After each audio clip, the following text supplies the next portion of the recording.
Hello everyone, thank you for tuning in to a webinar hosted by myself, Nick and Carol at Elizabeth Davenport. Carol's our lettings manager, I'm one of the directors here, and today we're just giving you a bit of an update. So a bit of an issue we've been encountering and that's sort of going on throughout the industry is fraudulent tenancy applications. So Carol's going to talk a little bit about that and what we can do to protect ourselves against that, and also some legislation changes. So Carol, over to you, our resident expert. Hi Nick. Hello. Do you want to start with the tenant application? Yeah, I do. There's something that's coming that I've been reading a little bit about lately, Nick, and it's now come to light and some figures have come out, is that because of the shortage in properties, rental properties available, as I'm sure every landlord and everybody in the industry is aware, there's just not enough stock around. And what we've what we've found is that the reference agencies, and one of the biggest ones, Borden, in the country, that Rent for Sure, which we use, in HomeLet and other reference agencies all come part of, have found that there's over a 10% increase in tenant fraudulent applications. Wow, that's a huge amount, isn't it? Massive, 10%. massive. Yeah. When you think that those referencing companies that I've just mentioned are dealing with 1 million or more a year, wow, and 10% of those that they've found are showing fraudulent. Wow. It's huge, and it is because I think tenants are so desperate to try and get a property that they're going to great lengths to try and get it. Yeah, and when we say fraudulent, so to give us an example of what sort of a fraudulent application would look like. Would it be people maybe lying about their earnings or what? Exactly. Yeah. The big ones are income fraud. Yeah. So they're getting Uncle Dot to do their income reference because he's got his own business. Yeah. And they're exaggerating what they're earning. Falsifying bank statements. Oh right. One of the searches on the internet, or one of the big searches, is how do I get false bank statements? So this is all to do with lots of applications going in for a property. Yep. People want to appear to be in a better position than they really are. Yeah. Okay. So they're falsifying bank statements, falsifying income, falsifying guarantors, or guarantors are falsifying incomes, and it's all in desperation really. It's not necessarily they want to be a bad tenant and they're doing it for terrible reasons. It's doing it trying to get a property, some of them. There is others who are very clever and they're using real high-tech ways of trying to falsify these applications for all the wrong reasons. Not just to get the property, but once they've got the keys and the tenancy agreement for that property, a landlord sees no rent. Right. Absolutely, not another payment is made. And the consequences of that are horrendous for landlords. It's taken at the minute between 12 and 15 months to get possession of your property if you're in that situation. The damage that can be done, because if they've falsified to start with the wrong intentions, then got the keys and you've never received a rent payment since they've received the keys, they're not going to be looking after your property. And when you do get that back and you get your property back, what you sometimes can face as a landlord is heartbreaking.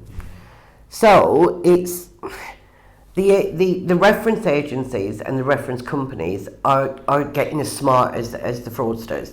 They're using all the latest technology. They've got really experienced people that know what they're looking for, and agencies like myself, when we're getting our initial forms in, or introduction forms, or whatever other agents call them, with just some brief details of tenants, we're having to be thorough in checking them.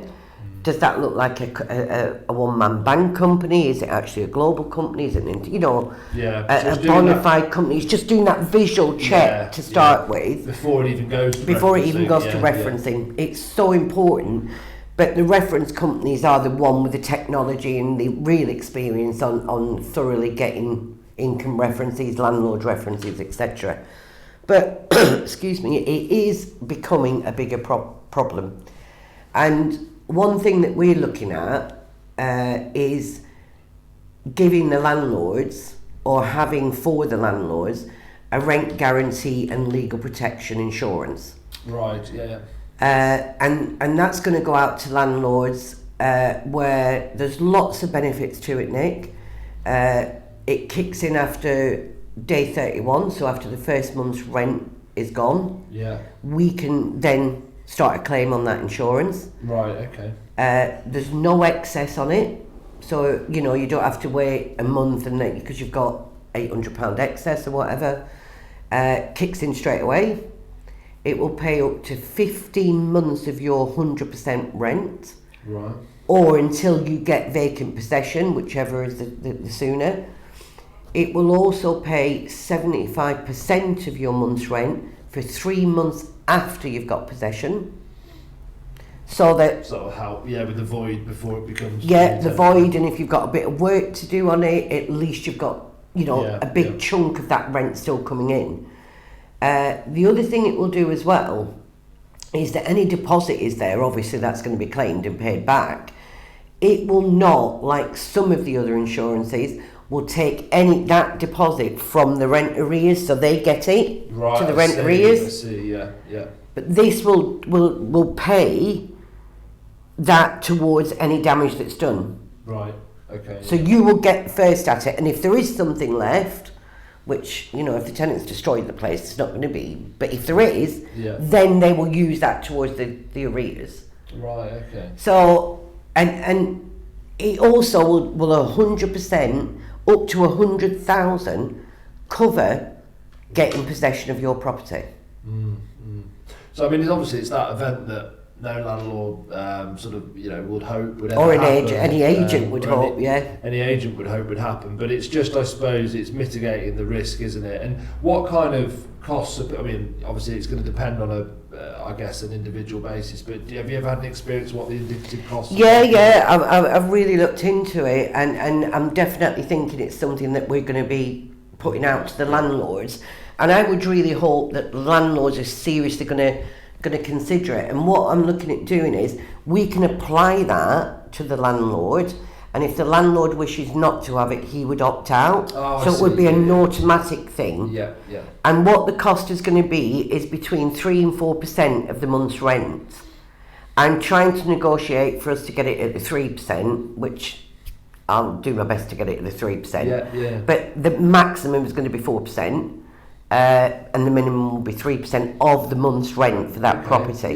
Yeah. So and not inaffordable, is it? When if you think the risk of, the average it's taking for a landlord to get possession, even with a first-class agent who's got everything in place, served all the letters and Section 21s and Section 8s and everything that has to be done, even with that being done in the right, timely manner, it is taking on average about 9 months minimum to 16 months to get possession of your property. If you have to go through the whole procedure, bailiffs, court, everything. So if you look at the cost of that, and it's about £10,000 to £15,000, the whole process. To paying 3 or 4% of your rent every month to be able to have your agent, and us in particular with this one we're looking at, press the button, send the information, it's sorted for you. It's done. So I'm really hoping that when we apply that to landlords' accounts, that they will look at it and they will go, I'm just going to carry on with that. But they'll be able to, opt out of it. They won't have to. That's interesting, and I know you've done a lot of research on that, and that does sound like very good value. We spoke about the head of the webinar, but there was sort of some other legislation updates. Is there anything that you see on the horizon that we need to be particularly fearful of, or not so much fearful of for once. Oh, so good. yeah, so that's really good. The EPC C ratings that we did in one of our previous webinars, that has been delayed now, and it's been put back. Right. And I hate this, and I think I mentioned it in the other webinar. Like, there will be updates, there will be exceptions, there will be changes. And yes, they have, because I think this sort is totally unachievable. Yeah. And they're looking now, I think the dates were 24 and 26, I think it was, to get your EPC to C. That's now changed now, and I think we've gone back now to, I think we're looking at 27, 28. Right. So 27 for new tenancies, 28 for existing. So that means that landlords can sort of take a bit of breath, a bit of a breather, don't have to panic. And what the other bit that's not good about it is that they're increasing the cap on the expenditure. Right. So the cap at the minute is about £4,000 that you have to be shown to have spent to get that to a rating.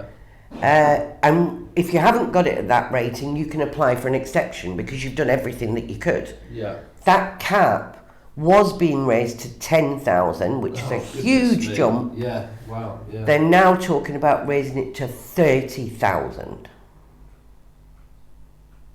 If it wasn't a C after investing £30,000, I'd be very concerned. Well, a lot of them won't get there. No. A lot of the older buildings, a lot of listed buildings, so that listed buildings are maybe one where you're not going to have to do that. But an average 3-bedroom, semi-detached, Victorian style house, you're going to have to, at the minute they're saying, spend up to £30,000 to try and get it to a C. Then, if it doesn't get to C, you can apply for an exemption. Sorry. Right. Yeah. I don't think they're going to be able to leave it at 30,000. No, I can't see how that would work in practice. They're going to have no private landlords, as far as I'm concerned. No. I think potentially it could be the 10,000. Yeah. But that's something. Well, we've got a few more years. At least another couple of years after that to look at it. Immediately on the horizon. Yeah. And I wouldn't suggest to any landlords that because of the changes they've already made to the dates of 25 or 24, 25, that there'll be more changes before 27, 28.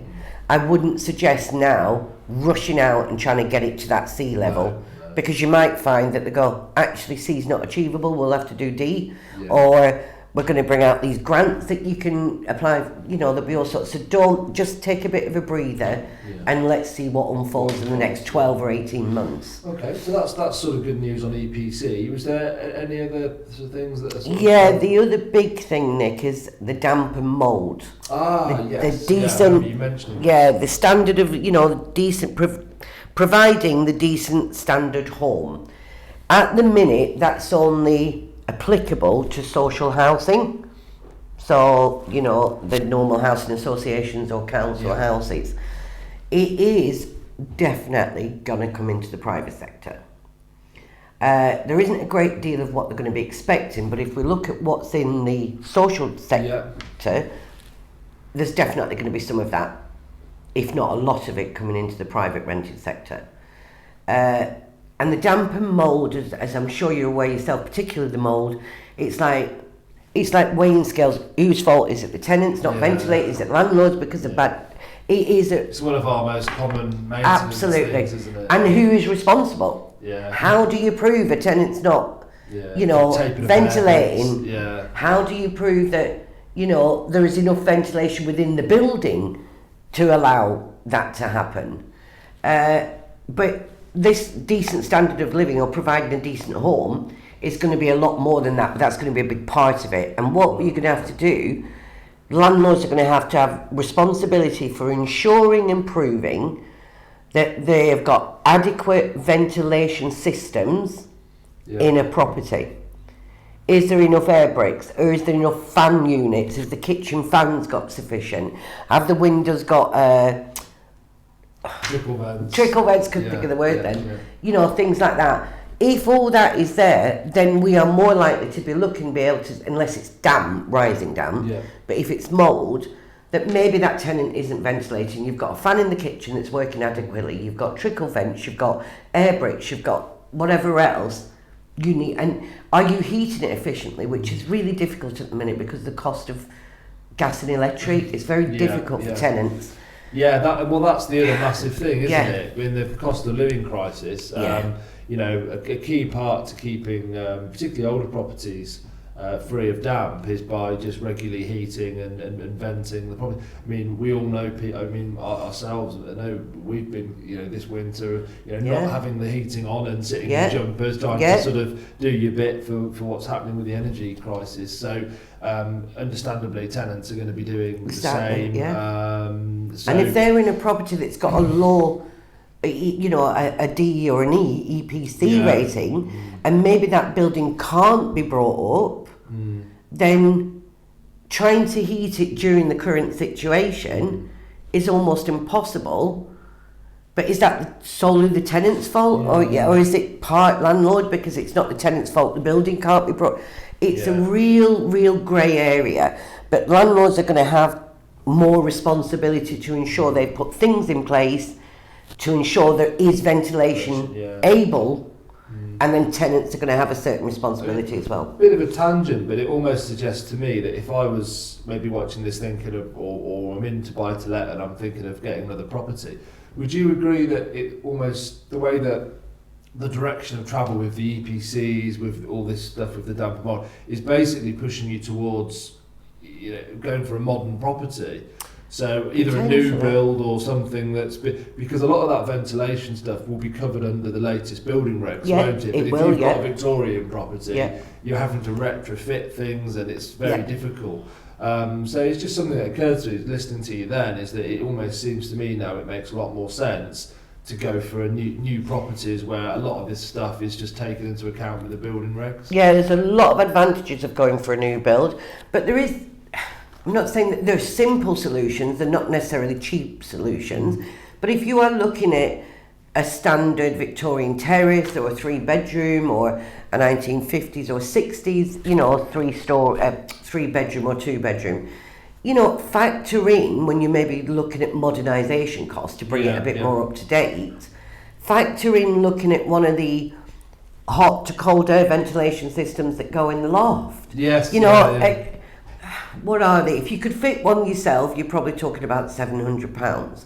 If you need to get someone in to fit it, you're probably talking, I don't know, at the minute, £1,300. But how you have done the utmost, the best thing there is to ensure the ventilation of that house. Then you know you don't necessarily have to worry about your trickle vents. You would have to have a fan as normal in a bathroom, or a fan in a kitchen, or an extractor over a cooker. But really, there is nothing better that I'm aware of. I'm not professional, but I'm not aware of on the market. Yeah, I so mean, it's looking at all these technologies, isn't it? That are going to help.